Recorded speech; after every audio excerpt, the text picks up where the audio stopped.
In this video, I'm going to be casting 22 Persistent Petitioners turn 1 and activating all of them to mill out the opponent. And if you watch this whole video, you'll see that a meme actually turns into a decent deck.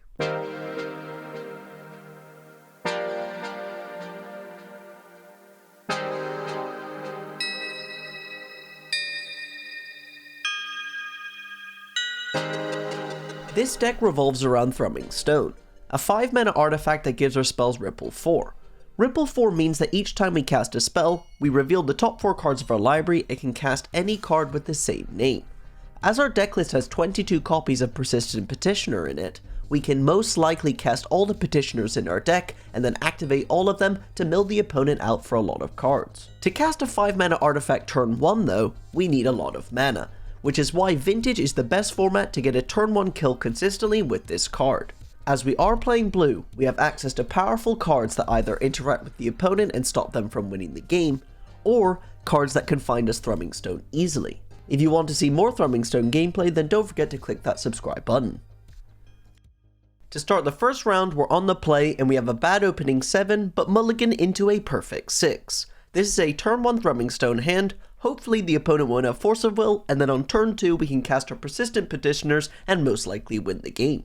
There's nothing better to do here than play our Island, Mox Emerald, Black Lotus, and slam the Thrumming Stone and pray they don't have a Force of Will. The opponent does not have one, so now we're hoping that we can see our next turn so we can cast this Persistent Petitioners and win the game. The opponent starts off their turn with a Mox Ruby, a Mox Opal, and a Time Vault. Now Time Vault here isn't scary, but in general this is a very powerful card because this paired alongside Manifold Key is infinite turns, so we have to win the game now. What's nice is on my previous Thrumming Stone video with 22 Persistent Petitioners in the deck, I should have an 87% chance to hit one in the first go. Now the only problem is I have one Persistent Petitioner on the bottom of my library because I mulliganed it, and I just drew one for my draw step. So I actually whiff on the Ripple 4. Then, having to pass back the turn, the opponent does have the Manifold Key to take infinite turns and win this game. Now I don't know the exact maths behind that whiff, you can let me know in the comment section down below if you know, but I want to know the maths behind this play. It's round 2 and I lost game 1 due to a fast Ragavan, but going into game 2 being on the play, I have to mulligan down to 5 because we have 2 non-functional hands, and then I have to mulligan to 4 because I can't really keep this. But to my luck, we find enough mana and Tinker to actually kill turn 1 here. Yep, this is about to be a turn 1 kill on a mulligan to 4. I'm going to bottom the Force of Will, a Persistent Petitioners, and a land. Now, using the Black Lotus, I can cast the Mana Vault, sacking for blue mana. The Mana Vault taps for 3 colorless mana, so I can now cast the Tinker with 2 mana remaining. Tinker sacrifices the Mana Vault, gets Thrumming Stone out of my library, and now I can cast Persistent Petitioners, which finds another Persistent Petitioner. As that Persistent Petitioner also has Ripple 4, we can keep going through our deck. Nope, the second one whiffed on Ripple 4.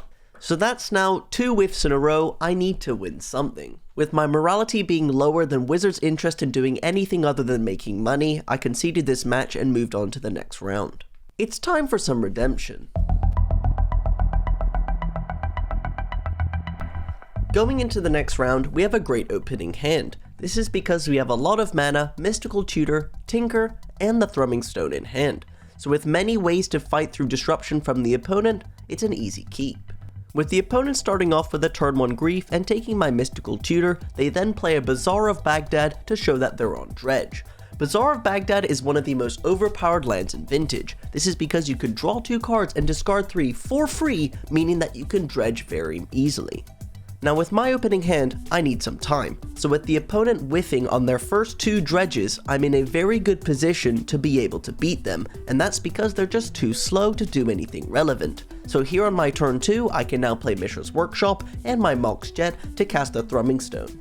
With Thrumming Stone hitting the table and the opponent dredging a lot to make a massive board, we don't care about the size of their board because we can now cast Persistent Petitioners to attempt to mill them out for lethal. Come on, I'm not going to whiff for the 3rd time in a row. We actually get to cast all the Persistent Petitioners in our library, then use them to mill out the opponent. Here we can now successfully mill out the Dredge deck who wants to be milled, but yeah, they're not going to live past their draw step. As well as for those concerned, dredging is a cost, so my opponent can't just dredge a card in their graveyard because they'll have no cards in their library to pay the cost for dredging, so they are forced to take a draw step. Going into game 2 in boarding, we want 4 Pithing Needle and 4 Leyline of the Void. Leyline, obviously exiling their graveyard, is insane, but also Pithing Needle, you'll name Bazaar of Baghdad, because then they can't activate it. Typically, dredge decks in Vintage heavily rely on Bazaar of Baghdad and will mulligan down to 1 to find the card, so if you can Pithing Needle or Leyline of the Void, generally it will destroy their game plan. Obviously they have ways to destroy Leyline or Pithing Needle in things like Force of Vigor, but just getting them on the table is such a big blow for them. And as all we need is time to win this game, we managed to get a turn 2 Thrumming Stone because of Ancient Tomb and Mishra's Workshop, and then the opponent just conceded because they believed I had the Petitioner. Going into round 4, game 1, on the play, with an opening 7, we have a very strong hand. This is a turn 1 Thrumming Stone into a turn 2 Persistent Petitioners, so let's slam this Thrumming Stone and see what the opponent has. Well, I'm gonna be honest, the opponent kind of had nothing, so we get to cast Persistent Petitioners on our second turn, and we do win the game. And the first Ripple 4 just shows how we generally go through our whole deck, because you can just find multiple Persistent Petitioners in the Ripple 4 trigger, so then you just keep cycling, and eventually you see so many cards, it's inevitable that you'll cast all the Petitioners. Going into game 2, it's similar as last match, we just need the Leyline of the Voids and the Pithing Needles to prevent them from using bizarre shenanigans to win the game. And we have a very strong hand for our game 2 because we have a turn 0 Leyline of the Void, and then on turn 1 we can play our island and cast Ancestral Recall to find us more mana sources, as well as with Force of Will in our hand, we can protect the Leyline of the Void from any enchantment disruption the opponent may have.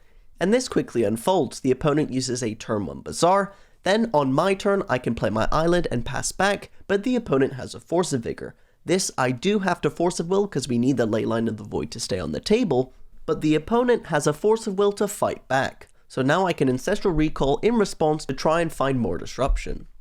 While I didn't find a second Force of Will, I found a Pithing Needle, which is something the opponent will have to destroy, and they won't really be able to do anything because they just have a Bazaar of Baghdad in play, and as they have to discard multiple cards to Bazaar of Baghdad, their hand is tiny.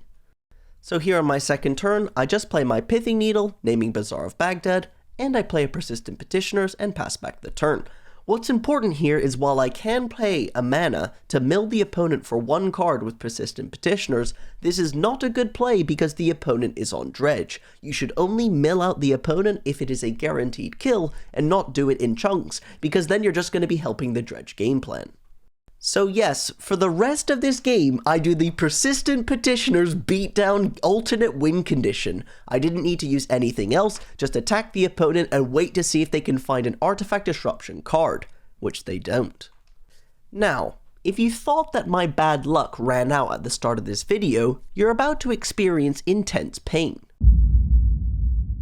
It's round 5, game 1, and I have a turn 1 Thrumming Stone into a turn 2 Persistent Petitioners. With the Thrumming Stone resolving, I pass to the opponent, praying that they don't have a way to destroy it or win on their first turn. That's when the opponent plays Once Upon a Time and finds an Outbound Liberator. This can be sacrificed to destroy my Thrumming Stone. The opponent then plays a Wasteland, but sacrifices it to destroy my land, instead of using it to sack the Outland Liberator to kill the Thrumming Stone. So absolutely popping out of my seat, hyped that I'm about to kill the opponent and punish them for the Wasteland play, I Ripple 4 and we f***ing whiff! The 3rd time! What are the maths behind this? It actually blew my mind. I don't even know. I don't even know. Then in game 2, my opponent had a turn 1 Black Lotus and a Collector Roof and a Thalia to lock me out of the game indefinitely.